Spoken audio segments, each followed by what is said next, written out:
Bonjour frères et sœurs, ou bonsoir en fonction de l'heure à laquelle tout un chacun pourra prendre connaissance de ce moment de partage. Donc nous sommes le vendredi 10 juillet 2026 et il est 6h28 en heure locale, en heure de France, en heure de Paris. Donc j'aimerais tout simplement nous partager une forte pensée que je crois que le Seigneur ne cesse de mettre fortement dans mon esprit, et je prie tout simplement que son esprit nous conduise et nous donne davantage la capacité de pouvoir retransmettre fidèlement ces quelques paroles.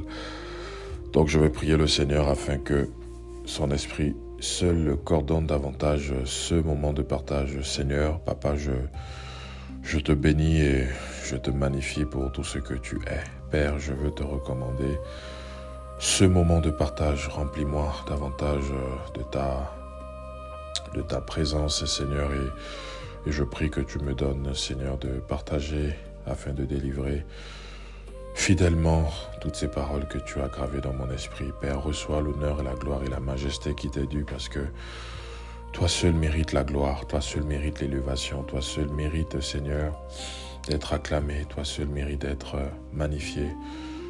Père, la gloire est un poids que toi seul es capable de porter et supporter. Alors, reçois cette gloire qui t'est due, Seigneur, au nom puissant de Yahushua Mashiach. Amen. Donc, tout l'honneur et toute la gloire reviennent à Yahushua, à Mashiach. Donc, c'est l'intitulé de mon message parce que depuis quelques jours, le Seigneur ne cesse de ruminer pas mal de passages des Écritures justement qui nous parlent de l'honneur et la gloire qui est due à Yahushua, à Mashiach. Parce qu'à la lumière des Écritures, frères et sœurs, quand on regarde les 66 livres que contiennent la Bible, le mot gloire apparaît plus de 350 fois dans les Écritures, notamment de Genèse à Apocalypse, et il y a deux termes principalement qui nous parlent de la gloire, et ce sont deux termes qui nous parlent de la gloire qui est due à Yahweh, notamment le terme kavod dans la racine hébraïque qui veut tout simplement signifier majesté, grandeur, élévation, et qui est aussi traduit par poids. Et ce terme justement dans le testament de Yahushua, appelé aussi communément Nouveau Testament, a été traduit par doxa. Donc on va prendre quelques passages justement. Donc doxa aussi nous parle tout simplement de la grandeur, de la majesté, et nous renvoie aussi tout simplement à un poids. Donc la gloire à la lumière des Écritures, frères et sœurs, est un poids que seul Yahushua HaMashiach, Yahweh des armées, est susceptible de pouvoir porter. Donc c'est pourquoi il est important que tout l'honneur et toute la gloire reviennent constamment, frères et sœurs, à Yahushua HaMashiach. Donc on va prendre quelques passages justement qui nous encouragent justement dans ce sens à toujours rendre l'honneur et la gloire au Seigneur. Donc le psaume 29 à partir du verset 2 déjà. Donc, psaume 29 à partir du verset 2, la Bible dit « Donnez à Yod et Waf et la gloire due à son nom. Prosternez-vous devant Yod et Waf et avec des ornements sacrés. » Donc ici, par exemple, on a dans la racine hébraïque le terme « kavod » qui nous parle aussi tout simplement, comme je disais tantôt, de la majesté, de la grandeur, de l'élévation, et qui est aussi traduit, frères et sœurs, par poids. Et on voit aussi cette traduction justement du mot gloire qui nous renvoie à un poids par exemple aussi, ou à la majesté, à la grandeur, à l'élévation, parce que le Nouveau Testament, ou encore communément appelé Nouveau Testament, ou le Testament de Yahushua justement, a traduit ce terme gloire, ce mot gloire par doxa aussi, qui nous parle tout simplement de poids aussi également. Donc on va prendre par exemple Apocalypse. Il y a plusieurs passages justement qui nous parlent de la gloire qui doit être rendue à Yahweh. Mais on va juste lire à chaque fois quelques passages bibliques. Donc Apocalypse chapitre 4 par exemple, à partir du verset 11. Ici l'apôtre Yohanan dit ceci. Seigneur, tu es digne de recevoir la gloire et l'honneur et la puissance parce que tu as créé toutes choses et c'est par ta volonté qu'elles existent et qu'elles ont été créées. Donc ici, l'apôtre Yohanan, qui était sur l'île de Patmos, quand il va écrire ce livre de l'Apocalypse, il va tout simplement nous emmener à comprendre que c'est par Yahushua et pour lui que toutes choses, frères et sœurs, ont été créées. C'est pourquoi il faut que toute la gloire revienne à Yahushua HaMashiach, parce que quand on lit les Écritures de Genèse et Apocalypse, il y a plusieurs passages, frères et sœurs, qui nous montrent combien de fois Elohim, sans le secours d'une main, frères et sœurs, a créé le monde, a créé toutes choses, et c'est pourquoi toutes choses subsistent par lui et pour lui, et c'est pourquoi, encore une fois, il nous faut lui rendre la gloire, l'honneur et l'élévation, frères et sœurs. On va prendre un passage dans Ésaïe 45 ou Yeshaïa 45 à partir du verset 12 par exemple. Les Écritures nous disent ceci. Je vais même prendre à partir du verset 11. Ainsi parle Yod Ewaf et le Saint d'Israël, qui est son Créateur. M'interrogerez-vous sur les choses à venir? Me donnerez-vous des ordres au sujet de mes fils et de l'œuvre de mes mains? Au verset 12, moi-même j'ai fait la terre, j'ai créé dessus l'être humain. Moi, mes mains ont tendu les cieux, j'ai donné des ordres à toutes leurs armées. Moi-même je les ai suscités dans ma justice, je rendrai droite toutes ses voies. Lui, il bâtira ma ville, il renversera mes captifs sans prix, ni pot de vin, dit Yod Ewaf et Tsevaot. Donc, les Écritures ici, quand on lit Yeshaïa au chapitre 45, au verset 12, le Seigneur dit, moi-même j'ai fait la terre, j'ai créé dessus l'être humain. Moi, mes mains ont tendu les cieux, j'ai donné des ordres à toutes leurs armées.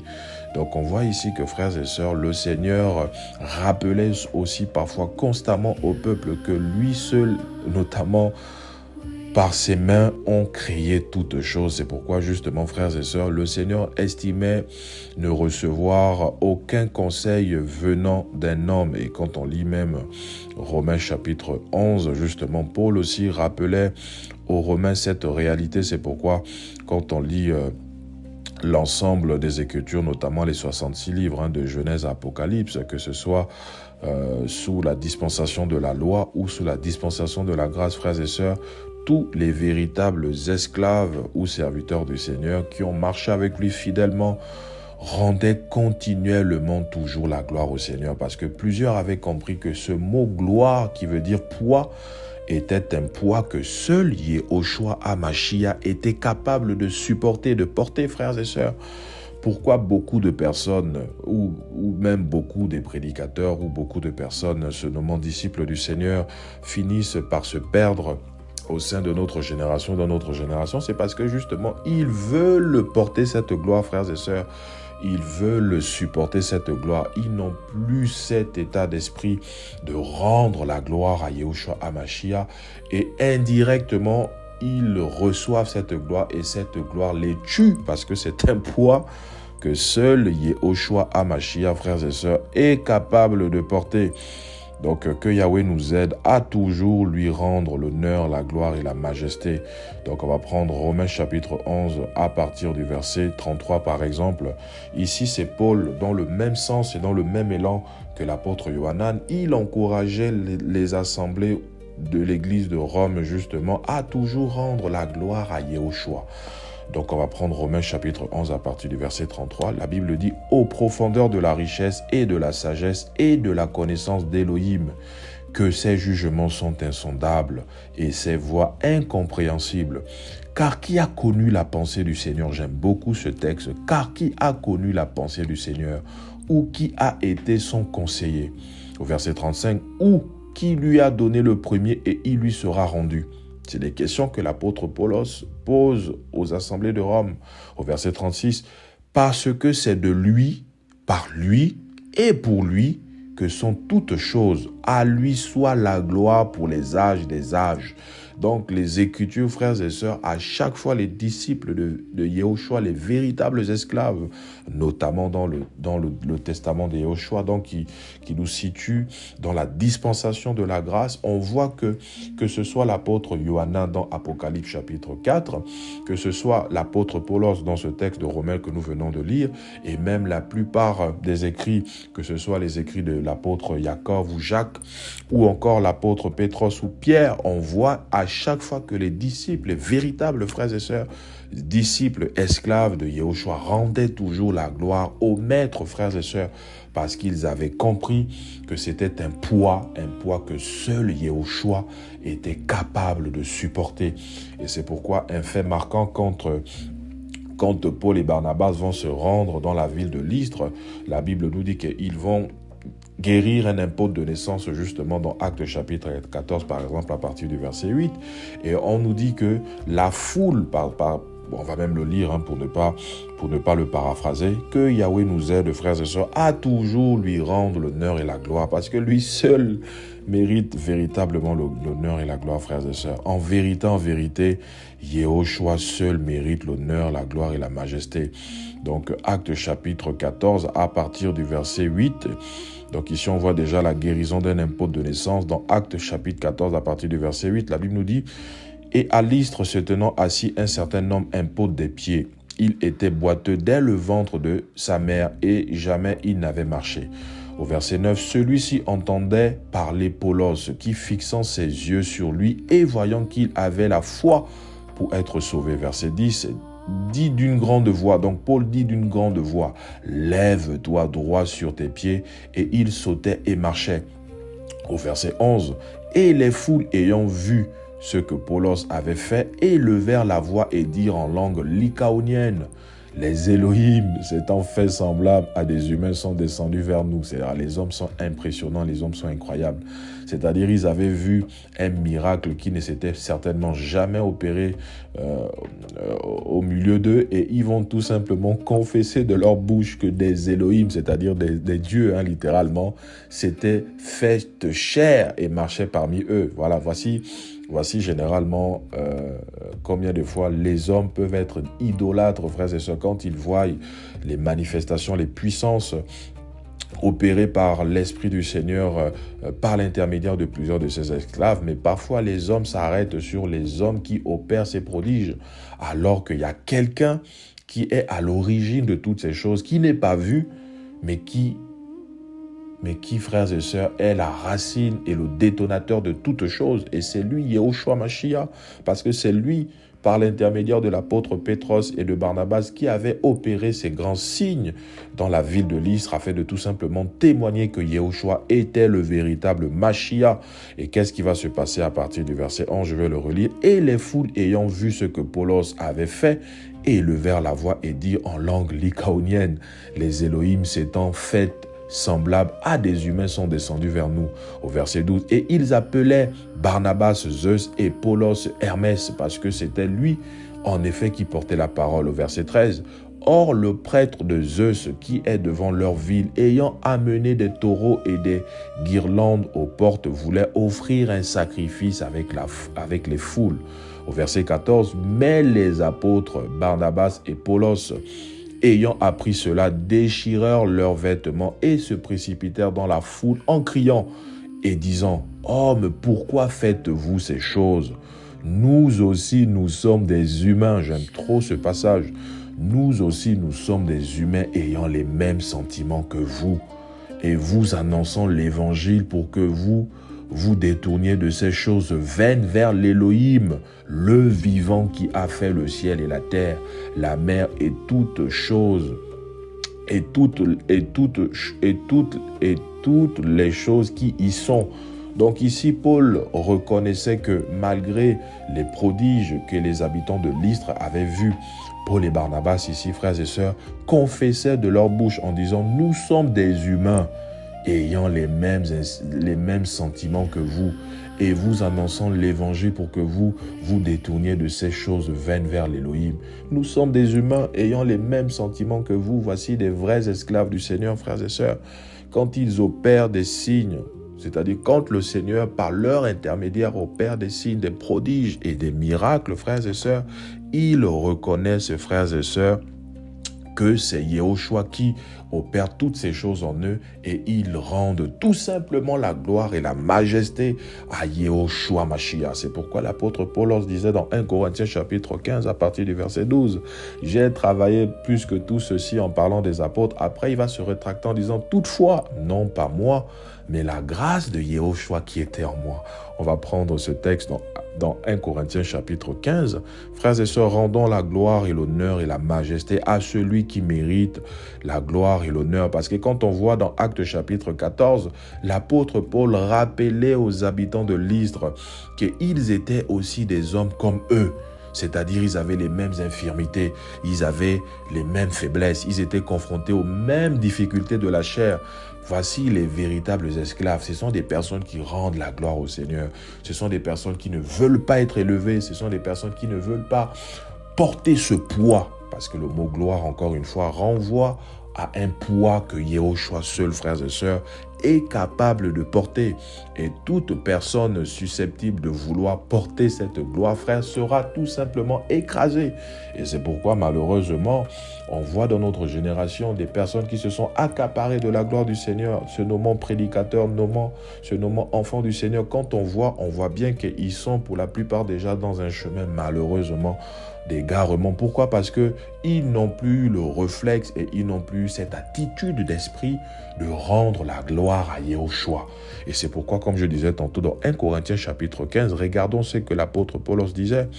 C'est-à-dire, il reconnaissait que le travail qu'il faisait ou que Yehoshua faisait en lui, ce n'était pas par ses propres capacités, mais c'était par l'esprit de Yehoshua. 1 Corinthiens chapitre 15, à partir du verset 10, regardons ce que l'apôtre Paul dit aux Corinthiens, une assemblée justement qui était comblée de diverses grâces et des dons, mais qui vivait dans le désordre, frères et sœurs, parce que l'assemblée de Corinthe, justement, qui était située dans la région de l'Achaïe, qui était située justement, et voilà, si je ne me trompe pas bien, au nord de la Grèce à l'époque, parce qu'il y avait deux grandes régions justement en Grèce antique à l'époque. On avait la région de l'Achaïe qui avait pour capitale justement Corinthe, et on avait les assemblées de Corinthe, et on avait la région du sud, la Macédoine, je crois bien, parce que je crois que le nord c'est bien l'Achaïe qui était située au nord et la Macédoine au sud. Et dans les régions de la Macédoine, on avait des assemblées comme les Philippiens, Thessalonique, etc. C'était des frères qui encourageaient l'apôtre Paul par leur persévérance, etc. Tout le contraste des Corinthiens qui étaient comblés de diverses grâces, etc., des dons, mais qui vivaient dans le désordre, frères et sœurs. Et qu'est-ce que l'apôtre Paul rappelait à cette assemblée? Qu'est-ce qu'il voulait leur faire comprendre? Regardons ce qu'il leur disait. « Mais par la grâce d'Élohim, je suis ce que je suis, et sa grâce envers moi n'a pas été vaine. Mais, conjonction de coordination qui oppose un mot ou un groupe de mots, mais j'ai travaillé plus que tous, en parlant des apôtres. Toutefois, il se rétracte l'apôtre Paulos, toutefois, non pas moi, mais la grâce d'Élohim qui est avec moi. » Donc l'apôtre Paulos avait tout simplement compris et il voulait emmener justement cette compréhension aux Corinthiens que la grâce de Yehoshua qui était avec lui, c'est cette grâce-là qu'il avait emmené à faire toutes les choses qu'il pouvait faire au sein de cette assemblée, parce qu'il était parti justement dans cette région avec Silas pour implanter la plupart des assemblées dans la ville de Corinthe. Justement, il va faire 1 an et 6 mois là-bas. Et Paul disait, toutefois, non pas moi, mais la grâce de Yehoshua qui était en moi. Donc ici, l'apôtre Paulos reconnaissait en fait qu'il n'était qu'un vase. Il n'était qu'un vase, tout simplement, un instrument dans les mains du Créateur, parce que nous sommes comparés à des instruments dans les mains du Créateur, frères et sœurs. Donc, Yehoshua opérait par l'intermédiaire de l'apôtre Paulos. Il n'était pas vu parce qu'on ne voit pas le Seigneur. Yehoshua est esprit. Frères et sœurs, il fait des grandes choses. La plupart des œuvres que nous voyons physiquement, frères et sœurs, c'est qui le détonateur de toutes ces choses? Mais c'est Yehoshua HaMashiach par son esprit. Mais parfois, il n'est pas vu. Et il n'est tout simplement pas vu, tout simplement. Parce que nous voyons physiquement des prédicateurs, nous voyons physiquement des frères et sœurs, etc., opérer des choses de la part du Seigneur. Mais n'oublions jamais, frères et sœurs, que c'est Yehoshua par son esprit qui est le détonateur de toutes ces choses-là. C'est pourquoi Paul disait, j'ai travaillé plus que tout ceci en parlant des apôtres. Après, il va se rétracter, hop. Toutefois, non pas moi, mais la grâce de Yahushua qui était en moi. Combien encore ont encore cette attitude d'esprit, frères et sœurs, de rendre la gloire à Yahushua. Parce que tout ce que nous avons reçu, frères et sœurs, nous les avons reçus de la part du Seigneur et nous les avons reçus gratuitement. Et c'est pourquoi, justement, Paulos rappelait encore aux assemblées de Corinthe, une assemblée vraiment, j'insiste, qui vivait vraiment dans le désordre, pourtant qui était comblée de diverses grâces et divers dons. Ils avaient la connaissance de beaucoup de choses, des mystères. Ils avaient expérimenté certainement beaucoup de grâces au milieu d'eux. Mais quel était le problème de cette assemblée? C'est que c'était une assemblée où il y avait beaucoup d'orgueil, il y avait beaucoup d'impureté, etc. Et Paul même, dans 1 Corinthiens chapitre 4, il disait aux Corinthiens, qu'as-tu que tu n'aies reçu? Parce que beaucoup devenaient orgueilleux à cause des dons et des grâces qu'ils avaient reçus, frères et sœurs. Il disait aux Corinthiens, qu'as-tu que tu n'aies reçu? Et si tu l'as reçu, pourquoi te glorifies-tu? Comme si tu ne l'avais pas reçu. 1 Corinthiens chapitre 4, on va le lire. Que Yahweh nous aide à lui donner toujours l'honneur et la gloire, frères et sœurs. Yahweh fait toutes choses dans notre vie. Que personne ne nous séduise, frères et sœurs. Toutes les œuvres que nous pouvons faire, et tout ce que nous pouvons même voir par l'intermédiaire des véritables esclaves du Seigneur, frères et sœurs, toutes ces œuvres, frères, c'est impulsé par l'esprit de Yahushua. Et c'est pourquoi la gloire, lui, revient, frères et sœurs. Il faut donner la gloire à Yahushua. Et lui seul, encore une fois, peut porter ce poids. Parce que ce mot veut dire poids. Et toute personne susceptible de vouloir porter ce poids sera tout simplement écrasée. Dans 1 Corinthiens chapitre 4, à partir du verset 7, Paul dit ceci aux Corinthiens, « Car qu'est-ce qui te distingue? Mais qu'as-tu que tu n'aies reçu? Et si tu l'as reçu, pourquoi te glorifies-tu comme si tu ne l'avais pas reçu? » Combien de personnes, se nommant disciples du Seigneur, frères et sœurs, se glorifient de plus en plus des grâces et des dons qu'ils ont reçus de la part du Seigneur. Mais ça se voit par la manière dont ils peuvent se comporter, ça se voit par la manière dont ils peuvent parler, ça se voit par la posture qu'ils ont même au milieu de leurs frères et sœurs. Ça se voit que beaucoup se sont déjà enorgueillis, frères et sœurs, des grâces et des dons qu'ils ont reçus de la part du Seigneur. Et quand on s'enorgueillit, quand on s'approprie cette capacité surnaturelle que Yahweh donne à ses véritables enfants, parce que l'onction sur nous aussi, c'est cette capacité que le Seigneur nous donne à faire des œuvres plus grandes, parce qu'il avait justement dit aux disciples, et c'était le souhait du Seigneur, que les disciples fassent des œuvres encore beaucoup plus grandes que lui, frères et sœurs. Mais il ne faut jamais qu'on oublie, frères et sœurs, que toutes ces œuvres grandes que Yahushua opère en nous, parce que comme on l'a lu dans 1 Corinthiens chapitre 15, l'apôtre Paul disait, « Toutefois, non pas moi, mais la grâce d'Élohim qui était en moi. » Donc, Paulos rappelait que ce n'était pas par ses capacités humaines qu'il pouvait opérer, il pourrait opérer beaucoup de signes, de prodiges, et même la compréhension qu'il avait des Écritures, parce que Paul aussi enseignait par révélation. Il disait aux Corinthiens dans 1 Corinthiens 16, « Si je venais vers vous et vous enseignant par doctrine ou par révélation. » Donc, Paul enseignait par révélation.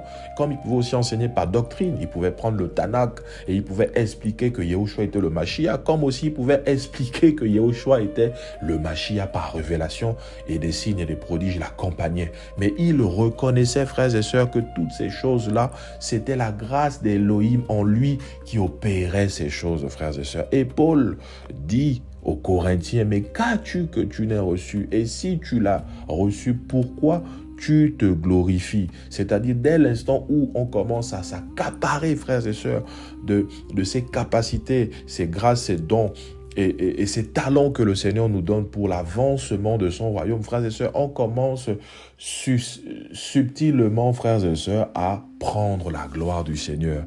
Et sera pour conséquence tout simplement notre destruction. Parce qu'encore une fois, frères et sœurs, la gloire veut tout simplement dire poids.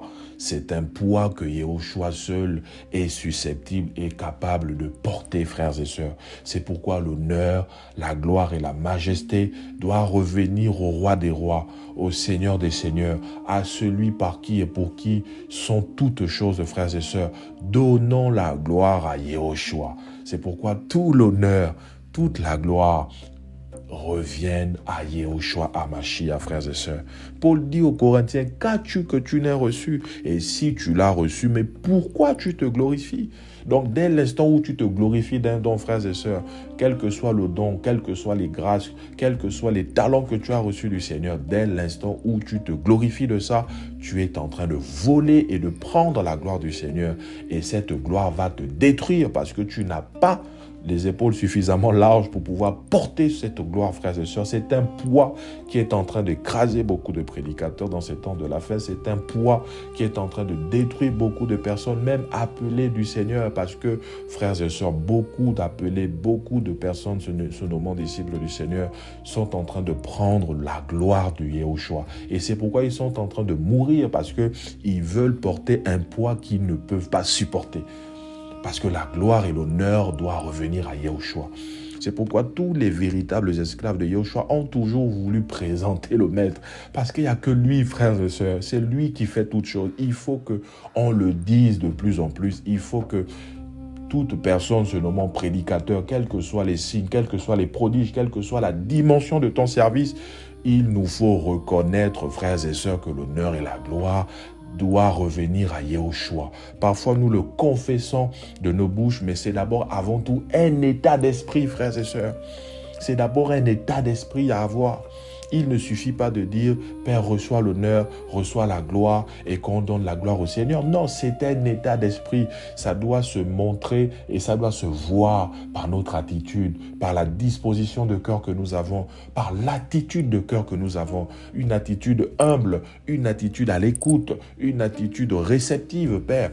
Frères et sœurs, que le Père nous aide. Combien encore de véritables enfants du Seigneur sont encore réceptifs aux interpellations du Seigneur, parce que malgré parfois les interpellations, malgré parfois les choses que le Seigneur peut leur donner pour la plupart, pour les interpeller. Mais pourquoi on arrive à un stade où certains prédicateurs ou des personnes qui annoncent l'évangile de Yehoshua arrivent à avoir des oreilles bouchées au bout d'un moment? C'est parce que tout simplement, ils se sont reposés sur les grâces, les talents qu'ils ont reçus du Seigneur pour encore une fois croire que Yahweh continue à marcher avec eux.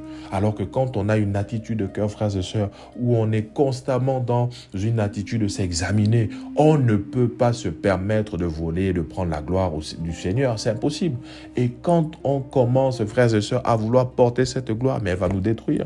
Elle va nous détruire parce qu'on n'a pas les épaules, encore une fois, larges pour pouvoir supporter cette gloire. C'est pourquoi la gloire doit revenir au Maître. Paul dit aux Corinthiens, qu'as-tu que tu n'aies reçu? Et si tu l'as reçu, mais pourquoi tu te glorifies? Parce que les dons, les grâces, encore que le mot don, domata, qui nous parle tout simplement, ça nous parle tout simplement des cadeaux. C'est-à-dire un cadeau, on ne l'a pas mérité forcément. Ou même si on mérite un cadeau, nous ne sommes pas à l'origine de ce cadeau. On nous a offert quelque chose, on n'a parfois rien demandé ou rien de pensé derrière. Le Seigneur nous a donné ses grâces, ses talents et ses dons gratuitement, frères et sœurs. Donc, il ne faut pas nous enorgueillir. Et malheureusement, beaucoup se sont enorgueillis, sont tombés dans une profonde compromission dans l'orgueil. Et ça se voit par la manière dont beaucoup peuvent s'exprimer. Ça se voit par la manière dont beaucoup peuvent vouloir se comporter. Ça se voit qu'ils ont déjà commencé à prendre la gloire du Seigneur. Parce que la Bible nous dit que l'humilité vous fasse voir les autres comme étant au-dessus de vous-même. Frères et sœurs, quand on commence à avoir une attitude où on peut être comme imbu de nous-mêmes à cause de ce que nous avons comme connaissance, à cause de ce que nous avons comme grâce et capacité surnaturelle que Yahweh nous a donné par son esprit.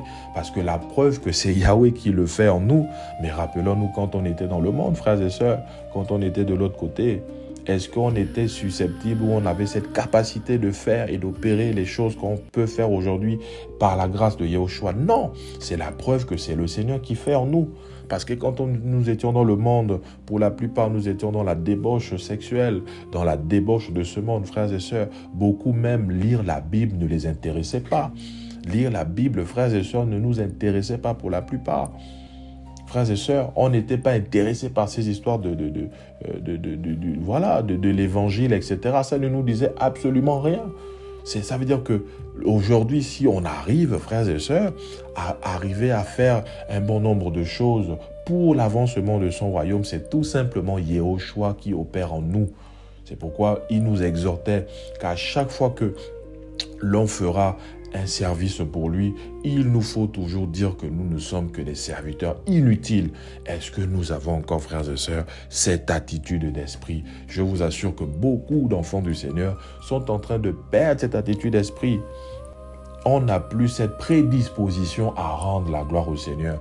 Et comme je le dis tantôt, rendre la gloire au Seigneur, ce n'est pas juste le confesser des lèvres, mais c'est vraiment une disposition à avoir de cœur, frères et sœurs. Parce que parfois, quand tu peux être avec des frères et sœurs, quand tu peux échanger même avec certaines personnes, tu peux voir chez certains déjà qui sont déjà imbus d'eux-mêmes à cause d'une quelconque grâce que le Seigneur leur a accordée, à cause d'une quelconque grâce que la personne peut manifester à cause d'une certaine même reconnaissance au vu et au su des hommes. Beaucoup de personnes se sont enorgueillis et ils ne se sont même pas rendus compte que subtilement déjà ils sont en train de porter un poids, mais un poids qui est susceptible, frères et sœurs, de les écraser parce que ils n'ont pas l'étoffe, ils n'ont pas la capacité, aucun homme n'a la capacité, frères et sœurs, de pouvoir supporter cette gloire. C'est pourquoi la gloire, l'honneur et la majesté doivent revenir à Yahushua HaMashiach, frères et sœurs. C'est pourquoi des fois le Seigneur, frère, nous maintient souvent dans une position d'humiliation parce qu'il veut nous rappeler constamment que nous ne sommes que des hommes. Quand il voit généralement qu'on commence à vouloir généralement prendre sa gloire indirectement, le Seigneur parfois nous soumet à un bon nombre d'épreuves.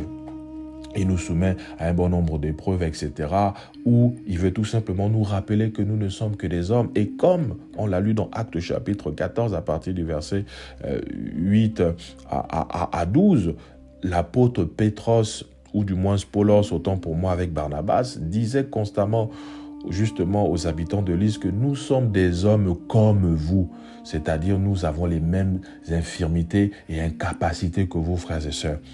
Il n'hésitait pas à le dire. Voilà, il n'hésitait pas à le dire que nous ne sommes que des hommes comme vous.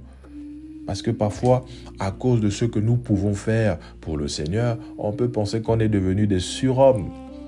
C'est pourquoi des fois le Seigneur nous rappelle que nous ne sommes que des hommes. Quand on est soumis à des maladies, quand on peut se retrouver... quand on peut se retrouver dans des situations où il nous faut aller aux toilettes, etc. Le Seigneur nous rappelle effectivement que nous ne sommes que des hommes. Voilà, tu as opéré quelque chose de grand selon les hommes. Ok, d'accord, mais je vais te rappeler que tu es un homme. Allez, tiens, une maladie, paf. Oui, parce que le Seigneur peut te soumettre à un bon nombre d'épreuves qui éprouvent ta chair. Et parfois, c'est souvent ça, quand on est éprouvé dans notre chair, c'est là où notre esprit n'oublie pas que Yahushua est le créateur, que Yahushua est le maître de toutes choses. Généralement, quand il nous arrivait souvent d'aller prêcher l'évangile dans les hôpitaux, mais souvent c'est quand les hommes sont à la fin de leur vie terrestre que on voyait parfois que beaucoup veulent se tourner vers le Seigneur, mais quand ils avaient la force physique de pouvoir chercher le Seigneur, mais beaucoup ne le faisaient pas. Et c'est ça l'homme, malheureusement, c'est quand il est dos au mur généralement qu'il pense au créateur. Et c'est souvent pourquoi le Seigneur parfois nous maintient dans des situations où parfois on peut souffrir dans notre chair. L'apôtre Paul, à cause des révélations qu'il avait, parce que Paul enseignait par révélation. La preuve en est que les écrits que nous lisons, qui nous parlent du fonctionnement de l'Église, etc., mais c'est des écrits que l'apôtre Paulos a reçus, que Pétros même reconnaissait qu'il enseigne des choses difficiles à comprendre, que des gens mal affermis tordaient le sens. Est-ce qu'on voit? Donc on voit que Paulos enseignait l'évangile de Yahushua par révélation. Mais le Seigneur avait mis un ange de Satan pour le fouetter dans sa chair afin qu'il ne s'enorgueillisse pas de toutes ces connaissances, cette connaissance et ces révélations qu'il avait du Seigneur. C'est pourquoi, en fonction de l'élévation que le Seigneur peut nous donner au milieu des frères et sœurs, il nous faut aussi avoir une profonde humilité. Parce qu'on voit ici que l'apôtre Paulos dans les Écritures, avec la connaissance qu'il avait reçue du Seigneur, frères et sœurs, le Seigneur avait eu besoin de dépêcher un ange de Satan qui le fouettait dans sa chair afin de maintenir Paulos dans l'humilité. Et que dire même de tous ces temps qu'il pouvait passer emprisonné, et c'était le Seigneur qui permettait pour rappeler à Apollos que, ok, tu enseignes l'évangile par révélation, ok, d'accord, tu vois les impôts de naissance se lever, mais c'est ma grâce en toi qui opère toutes ces choses, et je veux te maintenir dans l'humilité. Et c'est pourquoi parfois le Seigneur permettait un bon nombre de choses qui arrivaient à Apollos, sinon Apollos devait se perdre.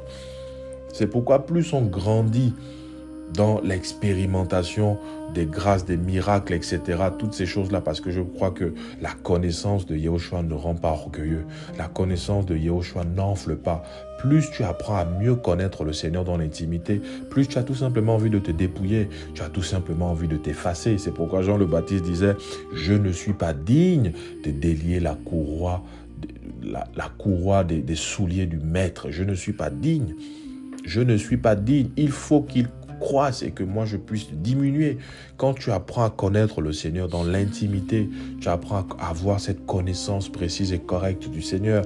Cette connaissance ne peut pas te rendre orgueilleux. Elle te fait tout simplement voir ton état d'âme. Elle te fait remarquer et te fait constater que tu es tout simplement un homme méchant de cœur. Sans le Seigneur, tu es tout simplement quelqu'un de profondément méchant. C'est pourquoi généralement quand je pense à l'humilité du Seigneur, frères et sœurs, il a tout créé, c'est lui qui fait tout en nous, mais il n'est jamais vu. Il n'est jamais là pour discuter une quelconque place avec nous. Les hommes même disent qu'il n'existe pas. Les hommes disent même que voilà, la plupart des signes et des prodiges qu'il peut même faire au travers de nous sont des prodiges et des signes mensongers. Quand il travaille avec ses véritables enfants, les hommes disent qu'il n'existe pas. C'est pourquoi il y a des athées aussi qui sont souvent là pour nous rappeler que pour eux, Yahushua n'existe pas, mais le Seigneur ne s'est jamais levé et a commencé à vouloir se justifier. C'est vraiment impressionnant de constater que et personnellement, quand je pense, frères et sœurs, à l'humilité de ce grand Elohim, la Bible nous dit dans Philippiens qu'il n'a pas regardé son égalité avec Elohim, mais il s'est dépouillé de sa gloire et il a revêtu une forme humaine. C'est tellement choquant, frères et sœurs, cet acte que le Seigneur a posé. Le Créateur a pris une forme humaine, a marché parmi les hommes parce qu'il avait un plan de rédemption. C'est une folie pour les hommes et c'est ce que les Écritures appellent tout simplement le mystère de la piété. Donc la piété est un mystère. C'est Elohim qui a été manifesté en chair, vu des anges et vu des hommes, frères et sœurs. Il a marché parmi les hommes, parmi nous, parce qu'il avait le plan de salut. Il avait un plan de sauver l'humanité, frères et sœurs. C'est une folie pour les hommes, frères et sœurs, parce que l'évangile de la croix aussi est une folie pour ceux qui périssent malheureusement. Mais regardons l'humilité du Seigneur, frères et sœurs. Il a tout créé, il fait tout en nous, mais jamais il ne vient revendiquer, il ne vient discuter la moindre chose avec nous, frères et sœurs. C'est l'attitude d'esprit que le Seigneur nous demande d'avoir. C'est pourquoi au travers de ce partage, frère, rendons l'honneur et la gloire à Yahushua. Et c'est pourquoi je disais tantôt, souvent le Seigneur nous maintient parfois dans des moments de souffrance, dans des moments d'épreuve, parce qu'il veut nous rappeler que nous ne sommes que des hommes. Parce que parfois, on a tendance subtilement à vouloir voler la gloire du Seigneur. Et comme je disais, ça se voit par la manière même comment nous pouvons commencer à nous exprimer.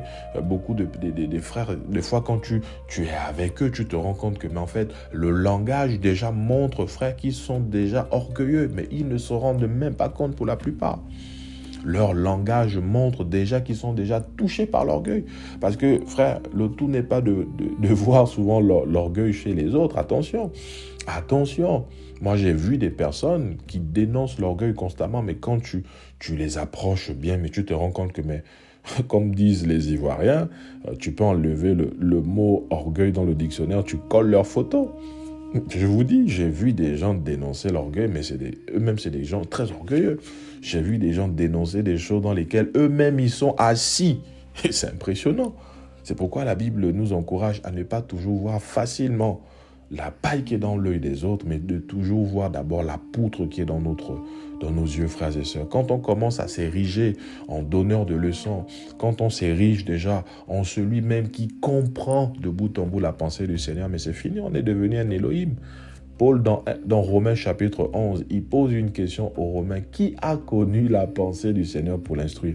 J'aime beaucoup ce passage. Et quand, frères et sœurs, on tombe dans le piège de vouloir tout expliquer à cause de la connaissance qu'on a, à cause des diverses grâces, à cause de l'expérience qu'on a, même de la marche. Mais c'est fini, on a déjà commencé à prendre la gloire du Seigneur et elle va nous écraser parce que ce mot veut dire poids. Et c'est un poids que seul le Seigneur est capable de porter. C'est pourquoi, encore une fois, tout l'honneur, toute la gloire, toute la majesté à Yehoshua HaMashiach. Que nous ne le confessons pas seulement de nos lèvres, mais que cela soit véritablement une véritable disposition de cœur, frères et sœurs. La gloire à Yehoshua HaMashiach seul, parce que lui seul mérite la gloire, frères et sœurs. C'est pourquoi le psalmiste disait dans le psaume 45 que mon œuvre est pour le roi.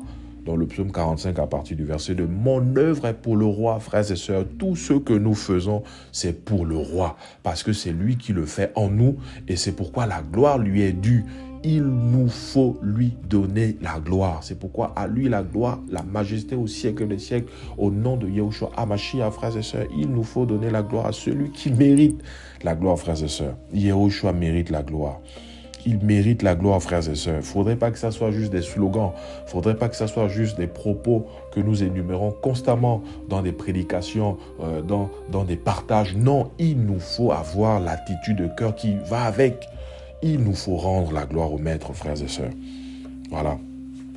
Que Yehoshua nous aide, frères et sœurs. C'est pourquoi je disais tantôt, le Seigneur parfois a besoin de nous maintenir, frères et sœurs, dans une posture où des fois il permet des souffrances dans notre chair, il permet pour qu'on se rappelle que nous ne sommes que des hommes. Parce que des fois, en expérimentant des miracles, en expérimentant des grandes choses, on a parfois tendance à oublier que nous ne sommes que des hommes. Nous ne sommes que des hommes, frères et sœurs. Il nous faut ne jamais oublier que nous ne sommes que des hommes, frères et sœurs. Sinon, croyez-moi, le Seigneur va tout faire, va créer un écosystème autour de nous pour nous rappeler, frères et sœurs, que nous ne sommes que des hommes faillibles et faits de chair.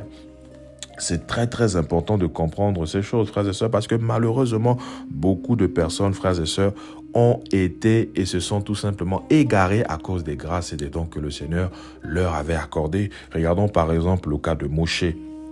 Le Seigneur appelle Moshe, il va remettre à Moshe un bâton avec lequel Moïse ou Moshe était censé tout simplement délivrer le peuple. On va par exemple même prendre ce passage dans Exode. Frère, c'est terrible. Beaucoup de personnes ne se rendent pas compte que les grâces et les dons qu'ils ont reçus de la part du Seigneur peuvent être les mêmes grâces et dons susceptibles de les perdre dans leur foi.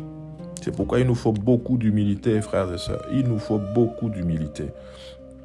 Exode chapitre 4 à partir du verset Exode chapitre 4 à partir du verset par exemple 17. Ici on va le lire, hein. Exode chapitre 4 à partir du verset 17. La Bible dit Exode chapitre 4 à partir du verset je vais même lire à partir du verset 1. Ici, c'est le Seigneur, j'aimerais vraiment souligner ce point important. Ici, c'est le Seigneur qui appelle Moshe.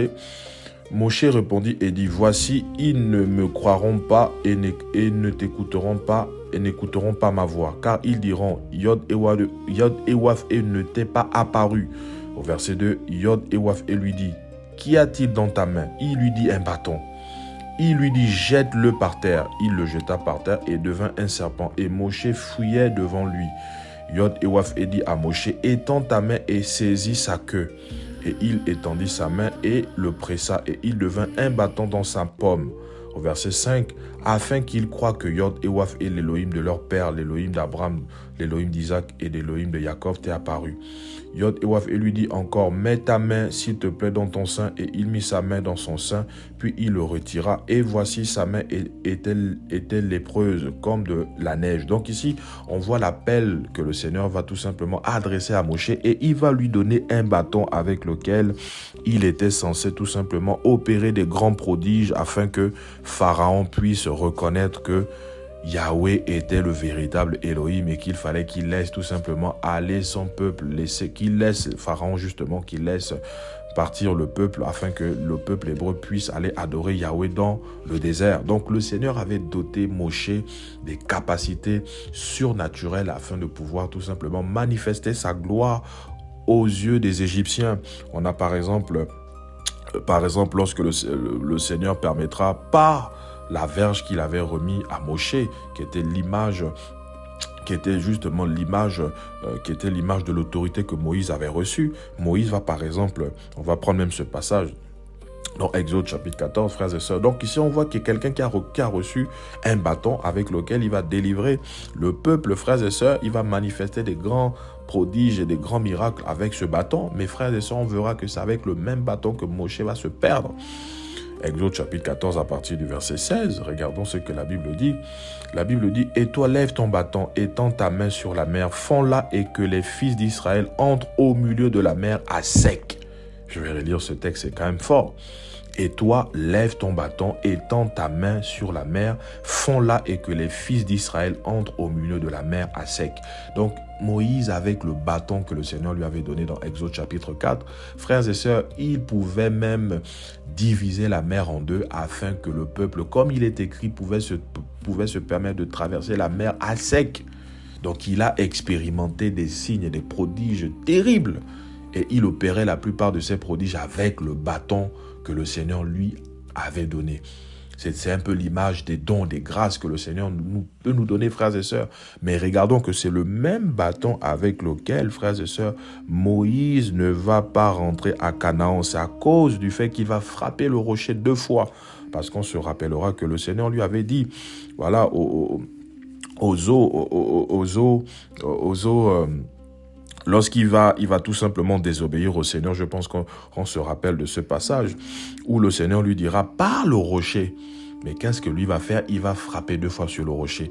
Et le Seigneur va lui dire « Mais parce que tu as été rebelle à ma parole, tu ne rentreras pas à Canaan ». Donc on voit ici quelqu'un qui avait été doté des capacités par le Seigneur, frères et sœurs, mais ces mêmes capacités vont être à l'origine, frères et sœurs, de sa perte. Parce que Moïse avait précipité son départ de la terre parce que tout simplement, il n'était plus resté à l'écoute et à l'obéissance du Seigneur. Parce que certainement, et on croit qu'il avait manifesté un sentiment d'orgueil. Voilà, parce qu'il avait dit au peuple, est-ce de ce rocher-là que Yahweh vous sortira de l'eau? Et il va taper 2 fois le rocher par un esprit de colère. Et le Seigneur va tout simplement dire à Moshe, à cause de cet acte, tu ne rentreras pas à Canaan. Donc le même bateau avec lequel il avait opéré des miracles, le même bateau avec lequel il avait opéré des grands signes, même aux yeux de Pharaon, c'est avec le même bâton, frères et sœurs, que Moïse va désobéir au Seigneur et il va tout simplement précipiter son départ de la terre. Voilà. Donc, on voit ici que, frères et sœurs, les grâces, les dons que le Seigneur nous donne, il nous faut faire très attention. Ça peut être susceptible, frère, de nous perdre demain. C'est très important, c'est pourquoi je disais tantôt, des fois, les souffrances que nous avons et que nous portons dans notre chair, mais c'est parfois parce que le Seigneur veut tout simplement nous maintenir dans une attitude d'humilité. Parce qu'il sait qu'avec les manifestations encore qu'on a aussi dans nos assemblées, des gens qui passent leur temps, et je sais que la plupart, il y a beaucoup de sorciers aussi dans nos assemblées comme ça, voilà, petite prédication, ils vont venir vouloir t'élever. Petit encouragement, ou parce qu'il y a une petite manifestation du Seigneur, parce que tu as encouragé, ils vont vouloir souvent t'élever. Il y a des gens, il n'y a rien à faire, frères et sœurs. Même si vous dénoncez constamment l'idolâtrie, ils vont toujours vouloir vous élever parce que pour la plupart dans les assemblées, beaucoup c'est des satanistes. Parce qu'un peu de levain fait lever toute la pâte. Ils viennent, ils te gonflent, ils te gonflent, ils te gonflent, ils te gonflent, ils te gonflent. Et au bout d'un moment, tu ne te rends même plus compte, mais tu penses que tu es déjà devenu le super-héros. Tu es devenu celui qui doit sauver le monde. Tu es devenu, voilà, Jean 3,16, il faut qu'on remplace Jean 3,16, on enlève le nom du Seigneur, on met maintenant ton nom. Tu t'ériges maintenant en sauveur des nations. C'est fini. Quand c'est comme ça, c'est fini. Et croyez-moi, on le voit dans les assemblées. Voilà, tu as encouragé un tout petit peu la grâce de Yahushua en toi, parce que nous ne sommes que des vases. Le Seigneur se sert de toi, voilà, pour encourager son peuple, pour édifier ses enfants, mais tu as des gens qui vont toujours venir dans les coulisses, oh frère, etc., c'était glorieux, c'était puissant, waouh, que le Seigneur te garde, que le Seigneur te bénisse, franchement, on a encouragé, mais franchement, tu sens que c'est des semences seulement qu'on injecte dans ton cœur. Si tu n'as pas cette attitude d'esprit de te dire, je rends la gloire à mon Père Céleste, et là, ce n'est pas juste une confession des lèvres, mais c'est une attitude, une disposition de cœur que tu dois avoir, mais tu es déjà mort fort, c'est fini. Un peu de levain fait lever toute la pâte. Et c'est pourquoi le Seigneur, comme je disais, il nous maintient des fois dans des situations d'humiliation pour nous rappeler que nous sommes des hommes. Regardons par exemple avec Nebuchadnezzar dans Daniel chapitre 4, à partir du verset 34 à 37 là-bas. Nebuchadnezzar, il était devenu orgueilleux parce que Babylone à l'époque était considérée comme la plus grande puissance à l'époque avant que les Mèdes viennent les renverser après l'Empire grec et après par la suite l'Empire romain, le 4e empire, justement la 4e bête épouvantable que Daniel a vu dans lequel nous sommes, le système romain, représenté aussi par les deux jambes de la statue du roi Nebuchadnezzar, qui nous parle tout simplement de Babylone sur le plan politique et religieux. Mais frères et sœurs, Nebuchadnezzar, roi de Babylone, confessait de sa bouche, il prenait plaisir à contempler les œuvres de son royaume. Et d'ailleurs, on va le lire, c'est une histoire quand même assez frappante. Frère, il nous faut rester dans l'humilité. Si on ne reste pas dans l'humilité, le Seigneur lui-même viendra nous abaisser. Parce que n'oublions pas qu'il abaisse qui il veut, il élève qui il veut. C'est lui qui fait tout. Il fait ce qu'il veut, il est au choix. Pourquoi il nous faut avoir beaucoup d'humilité, frères et sœurs. C'est pourquoi l'honneur, la gloire et la majesté doivent revenir à un seul, Yehoshua HaMashiach, le vivant, frères et sœurs. Il n'y a que lui qui peut porter cette gloire. Si tu t'amuses à vouloir porter cette gloire, mais tu vas t'écraser, tu vas te faire mal, c'est fini pour toi. On va prendre ce passage dans Daniel chapitre 4 à partir du verset... Daniel chapitre 4 à partir du verset... D'ailleurs, je vais même lire... à partir du verset 31, la Bible dit « Mais à la fin de ces jours-là, moi, Nebuchadnezzar, je levai mes yeux vers les cieux et la connaissance me revint. » Ça me fait particulièrement rire, ce verset. Daniel chapitre 4, à partir du verset 31, « Mais à la fin de ces jours-là, moi, Nebuchadnezzar, parce qu'après avoir confessé beaucoup de paroles d'orgueil, il avait... Attendez. Je vais même lire à partir du verset 25 pour qu'on comprenne bien et qu'on puisse suivre la chronologie et avoir une bonne compréhension. Donc, Daniel chapitre 4 à partir du verset 25. Toutes ces choses arrivent au roi Nebuchadnezzar au bout de 12 mois, comme il se promenait dans le palais royal de Babel. Le roi répondit et dit, « N'est-ce pas ici Babel la grande que j'ai bâtie pour être la maison royale ? N'est-ce pas ici Babel la grande que j'ai bâtie pour être la maison royale par la puissance de mon pouvoir et pour la gloire de ma majesté ?» Oh Seigneur, aide-nous. Il dit, n'est-ce pas ici Babel la grande que j'ai bâtie pour être la maison royale pour la puissance de mon pouvoir et pour la gloire de ma majesté. Verset 28, la parole était encore dans la bouche du roi, c'est-à-dire elle était encore dans sa bouche, il n'avait pas encore fini d'argumenter. La parole était encore dans la bouche du roi, qu'une voix descendit des cieux disant, roi Nebuchadnezzar, on t'annonce que ton royaume va être ôté. Voilà, du tic au tac comme ça, du jour au lendemain, tu ne comprends pas. Tu passes de la paix aux épreuves. Tu passes d'un sentiment de vaine gloire à descendre plus bas que terre. Il n'y a que Yehoshua qui peut faire ça. C'est pourquoi il nous faut rester humble. Frère, tu peux passer du tic au tac, en une fraction de seconde, ta vie peut basculer. Quand le Seigneur décide, il décide de te faire entrer dans un désert, tu ne vas rien comprendre. Tu vas t'asseoir, tu vas commencer à réfléchir. Ça a commencé comment? À quel moment cette situation est arrivée? Yehoshua, il nous faut rester humble, frères et sœurs, je vous assure. C'est-à-dire, en fait, j'ai compris quelque chose, je m'efforce du moins à comprendre un truc avec le Seigneur.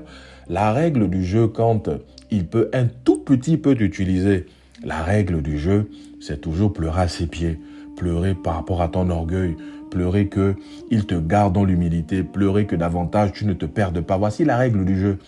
Mais si le Seigneur commence à voir en toi un brin d'orgueil ou beaucoup d'orgueil, il va te briser, tu ne vas rien comprendre. C'est pourquoi la Bible dit que c'est une chose terrible que de tomber entre les mains d'Élohim vivant. Voici Nebuchadnezzar qui avait expérimenté ça, frère. À peine il avait commencé à confesser de sa bouche, mais n'est-ce pas ici Babel que j'ai bâti et construit?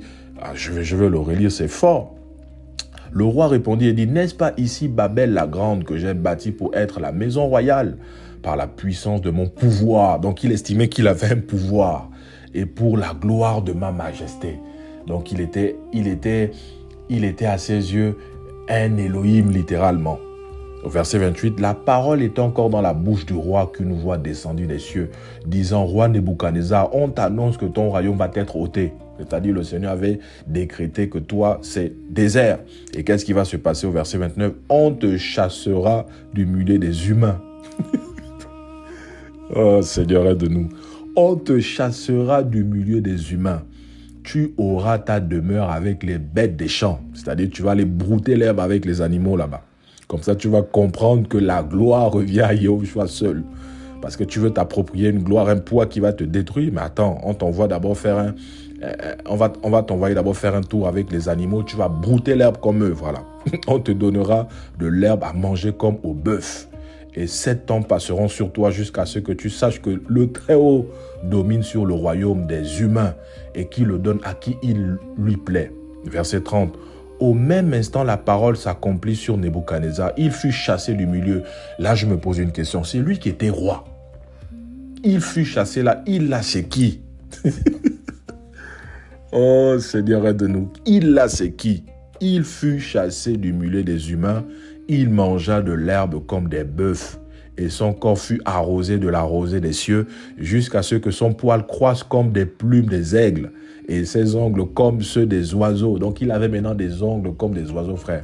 Manicure, pédicure, là, c'était compliqué. S'il fallait que Nebuchadnezzar aille dans une salle pour se faire traiter, je ne sais pas combien on allait lui demander parce que, frères et sœurs, il mangeait et il avait la même vie que les animaux. Voici quelqu'un qui était dans un palais royal, qui contemplait certainement et très probablement la plus grande puissance mondiale de l'époque. Du tic au tac comme ça, il va se retrouver en train de brouter l'herbe avec les animaux. Qu'est-ce qui va se passer? Au verset 31, mais à la fin de ces jours-là, moi, Nebuchadnezzar, je levais mes yeux vers les cieux. Ah, il levait ses yeux vers les cieux, comme beaucoup, avec toutes les grâces, les dons, etc. Parfois même, c'est un geste simple, hein. Lever les yeux vers le ciel. Beaucoup même, ils ont tellement oublié la pensée du retour du Seigneur que même lever les yeux au ciel, là, ils ne savent même plus le faire. Nebuchadnezzar, il dit, mais à la fin de ces jours-là, moi, Nebuchadnezzar, je levais mes yeux vers les cieux. Et là, connaissance me revint. Donc, il avait perdu connaissance, en fait. Il était dans le coma quand il confessait déjà de ses lèvres que c'est par ses mains et c'est par la majesté de son nom qu'il avait bâti Babel. En fait, il était déjà dans le coma. C'est-à-dire, il était déjà mort spirituellement, littéralement. Parce qu'il dit, mais à la fin de ces jours-là, moi, Nebuchadnezzar, je levais mes yeux vers les cieux. Et la connaissance me revint. J'ai béni le Très-Haut. J'ai loué et glorifié celui qui vit éternellement. Celui dont la domination est une domination éternelle et dont le règne subsiste de génération en génération. Tous les habitants de la terre ne comptent pour rien devant lui. Il agit comme il lui plaît avec l'armée des cieux et avec les habitants de la terre. Il n'y a personne qui empêchera sa main et qui lui dise « Que fais-tu » Donc quand il a décidé de faire ce qu'il veut, frère, personne ne peut l'arrêter. Yahushua, quand il a décidé de faire ce qu'il veut dans ta vie, personne ne peut l'arrêter. C'est-à-dire le jour où il décide de te mettre dans un désert, où il décide de t'humilier, t'écraser, pour que tu comprennes que c'est à lui la gloire. Mon frère, ma soeur, crois-moi que tu vas pleurer. Tu vas pleurer parce que les hommes ont tendance parfois à trop t'enorgueillir et tu finis par croire que tu deviens important. Tu finis par croire que tu es spécial. Voilà. Le Seigneur, quand il voit qu'il y a déjà ça dans ton cœur, l'orgueil là dans ton cœur qui commence à grandir, il va t'abaisser plus bas que terre, frère. Je vous assure. Et c'est terrible. Là, quand c'est comme ça, tu pleures. Tu reconnais que oui, effectivement, Seigneur, c'est toi. Comme Nebuchadnezzar. Du tic au tac, Nebuchadnezzar, la Bible dit que la connaissance le revint. Voilà, il avait perdu connaissance. Le gars, il avait disjoncté littéralement. Quand il commençait à confesser ses paroles mielleuses par rapport à lui-même, voilà, il estimait que c'était lui qui avait bâti Babel. Voilà, on dit que la parole n'était même pas encore finie de sa bouche qu'une voix sortant et ça avait décrété la fin du règne de Nebuchadnezzar. Et qu'est-ce qui va se passer au verset 33? À l'instant même, après avoir confessé que la gloire seule devait revenir à Yahushua, qu'est-ce qui va se passer? À l'instant même, la connaissance me revint. La gloire de mon royaume, ma majesté et ma splendeur me furent rendues. Mes conseillers et mes nobles me cherchèrent. Je fus rétabli dans mon royaume et ma grandeur fut extraordinairement augmentée. C'est généralement ça quand on apprend la leçon de l'humilité avec le Seigneur. Après avoir été humilié par le Seigneur, il te montre ton état de cœur, il te montre ta bassesse, il te montre combien de fois tu n'es rien. Une fois que tu comprends l'épreuve, et si tu as saisi l'épreuve, le Seigneur te fait passer à une autre étape, à une dimension supérieure et tu grandis comme ça. C'est pourquoi l'humilité précède la gloire. Beaucoup de personnes, généralement, je vous assure, ils peuvent confesser, mais on ne vit pas, je m'inclus là-dedans, des fois on ne vit pas à un certain niveau avec le Seigneur, mais c'est parce qu'on est très orgueilleux pour la plupart. On est très orgueilleux pour la plupart. C'est pourquoi le Seigneur a besoin de mettre des échardes sur nous, afin de nous maintenir dans l'humilité. Voilà, le Seigneur, dans Jean chapitre 9, les disciples posent une question au Seigneur. Rabbi, qui a péché? Est-ce lui ou ses parents afin que cet homme soit né aveugle? Parce que généralement, c'était des conséquences. La malédiction des pères se répandait sur les enfants. Et les disciples posaient une question au Seigneur. Mais cet homme aveugle, qui a péché? Est-ce lui ou ses parents afin que... Pourquoi le Seigneur disait, ce n'est pas que lui ou ses parents aient péché, mais c'est afin que les œuvres d'Élohim soient manifestées dans sa vie. Des fois, le Seigneur permet que nous portons certaines infirmités là pour nous maintenir dans sa présence. Voilà, tu peux demander la maladie au Seigneur, tu as l'impression qu'il a du mal à te guérir, mais le Seigneur sait que le jour où il te guérit, c'est fini. Voilà, tu vas aller dans tous les sens, oui, parce que le but pour lequel le Seigneur permet toutes choses dans notre vie, et avant toute chose, c'est pour nous sauver. Le Seigneur, son plan parfait, c'est l'homme. Il réfléchit tous les jours comment il faut sauver l'homme. C'est-à-dire que s'il voit que toi, il faut qu'il te maintienne dans une maladie dans ta chair, que tu dois porter toute ta vie, pourtant tu pries pour les autres sont guéris, tu pries pour les malades, ils sont guéris instantanément à cause du don de guérison qu'il t'a donné, mais toi-même tu es toujours malade, tu traverses toujours des périodes difficiles, mais c'est ton écharde, il faut comprendre que c'est ton écharde. Voilà, Yahushua, c'est pas un homme, il fait des choses qui nous choquent des fois.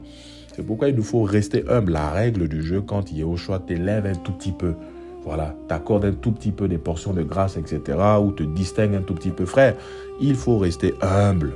Sinon, comme Nebuchadnezzar, tu iras faire un tour en forêt. Tu vas faire un tour en forêt. Donc, la gloire et la majesté doivent revenir à Yahushua Mashiach.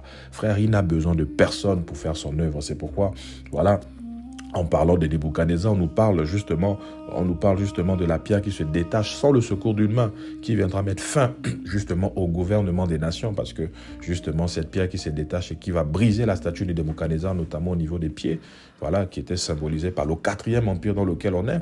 Mais cette pierre-là qui se détache, mais c'est Yahushua, la pierre angulaire, la pierre principale, voilà, qui a été rejetée. Voilà, par ceux qui baptisent, mais elle est devenue la principale de l'angle. Cette pierre-là va se détacher sans le secours d'une main et va frapper la statue du roi Nebuchadnezzar. Voilà, c'est l'image ici, symboliquement et prophétiquement, du Seigneur qui viendra mettre tout simplement fin au règne, voilà, des nations et de la domination tout simplement de l'impie. Voilà, donc, frères et sœurs, l'honneur et la gloire doivent revenir à Yahushua Mashiach. Ne le confessons pas simplement des lèvres, mais que cela soit véritablement un état de cœur. C'était vraiment ces paroles d'encouragement que je voulais vraiment nous partager. Voilà, que Yahweh soit béni. En tout cas, rendons la gloire au Seigneur. C'est lui qui mérite la gloire, frères et sœurs. Et nous savons que c'est lui qui fait toutes choses. Nous le savons, frères et sœurs, parce que nous nous connaissons. Voilà, à tous ces prédicateurs, toutes ces personnes qui annoncent l'évangile, frères et sœurs, ne volons pas la gloire au Seigneur. Ne volons pas la gloire au Seigneur. Même les âmes, encore une fois, appartiennent à Yahushua. Voilà. Parce que Paul dit quoi dans 1 Corinthiens? J'ai planté, Apollos a arrosé et Christ a fait croître. C'est Christ qui fait grandir son œuvre. Voilà. C'est le Seigneur qui fait grandir son œuvre. Il nous rend juste participants. C'est pourquoi ne volons pas la gloire du Seigneur. Ne nous accaparons pas des âmes du Seigneur. Ne nous érigeons pas comme si c'est nous qui devions avoir voilà, le mot d'ordre pour tout. Attention. Non, j'ai planté, Apollos a arrosé. Donc on voit ici un travail d'équipe. Voilà. Et Christ a fait croître. Malheureusement, dans beaucoup de dénominations, qu'est-ce qu'on voit? On voit des gens qui se sont établis et qui coiffent tout le monde. Voilà. C'est un système pyramidal parce que Yahushua doit être la tête. Voilà, c'est pourquoi, même quand les assemblées étaient bâties, je crois qu'on aura peut-être des partages en profondeur sur le fonctionnement de l'Église en profondeur, frère. Même quand les assemblées étaient bâties par la plupart des équipes qui partaient dans les contrées voisines, etc. Mais Paul partait généralement avec d'autres services qui l'accompagnaient. notamment les services prophétiques, comme c'était des services de fondement. Voilà, il a parcouru certaines villes et certains contrats avec Barnabas. Quand il se sépare avec Barnabas dans Actes chapitre 15, il va partir avec Silas dans la région de l'Achaïe et de la Macédoine, où il va implanter les assemblées avec Barnabas, notamment les assemblées de Corinthe, etc. Donc, il va parcourir la Macédoine avec beaucoup de frères et sœurs. Donc, il y avait toute une équipe avec lui. Le Seigneur, quand il envoyait des disciples, il les envoyait deux. Voilà, il les envoyait 2 par 2. C'est pas pour rien qu'il a appelé 12, un nombre pair. Et il les envoyait 2. Pourquoi il n'a pas pris 13? Pourquoi il n'a pas pris 11? C'est pour nous enseigner qu'aucun homme ne doit être au-dessus de toute chose dans l'église du Seigneur. Non, sinon ça bâtit un système pyramidal. Donc Yehoshua doit toujours avoir la première place. Et c'est pourquoi malheureusement ce système crée quoi? Crée que les hommes finissent par s'attacher au prédicateur. Les hommes finissent par regarder au prédicateur. Quand ils ont des questionnements, ils regardent au prédicateur. Quand ils ont des problèmes dans leurs assemblées, ils veulent regarder au prédicateur. Alors que c'est Yehoshua Hamashiach que revient tout l'honneur et la gloire. C'est lui la tête de l'Ecclésia. Église, ne l'oublions jamais. Mais je crois que Yahweh, on se laisse conduire parce qu'on a tellement de choses des fois qu'on a envie de partager par l'esprit. Mais on croit que le Seigneur nous conduit au fur et à mesure parce qu'il nous faut aussi avoir cet élan de l'esprit pour faire toutes choses. Voilà, donc frères et sœurs, que Yahweh soit béni et qu'il nous garde. Et c'était vraiment une pensée. Tout l'honneur et la gloire et la majesté à notre Maître. À lui seul la gloire et la majesté au siècle des siècles, au nom de Yehoshua Mashiach. Donc c'était un encouragement, un partage, frères et sœurs, que Yahweh soit béni et à bientôt pour un nouveau partage selon la volonté de l'Esprit. Allez, shalom à tous et à bientôt.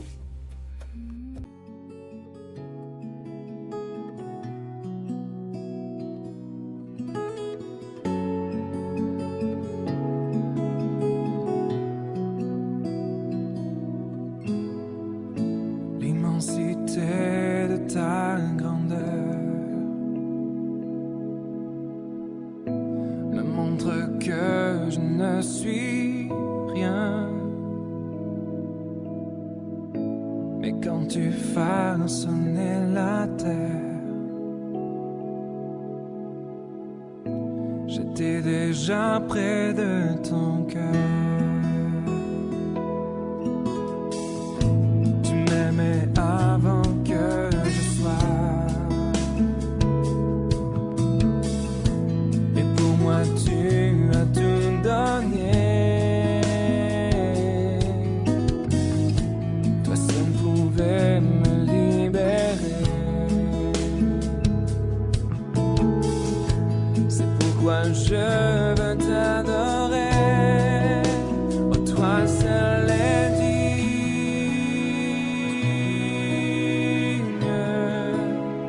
de recevoir louange et gloire pour l'éternité.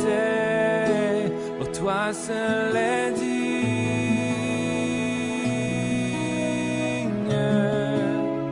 de recevoir louange et gloire pour l'éternité.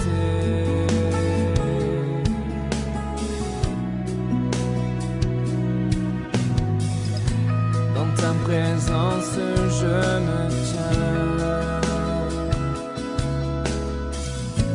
car tu as ce dont j'ai besoin. La joie, la vie et le bonheur sont dans tes parvis, mon sauveur. Toi seul est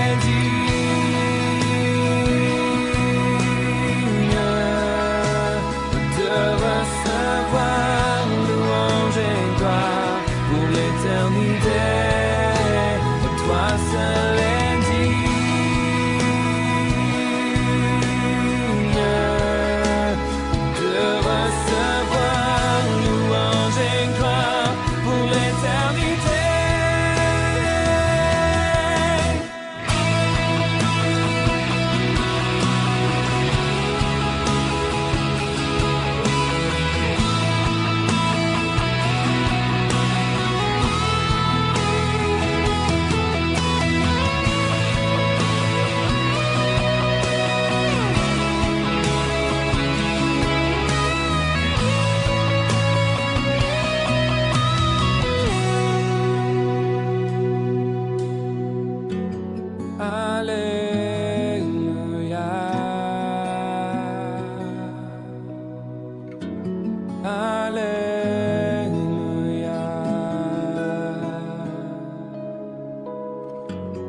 aller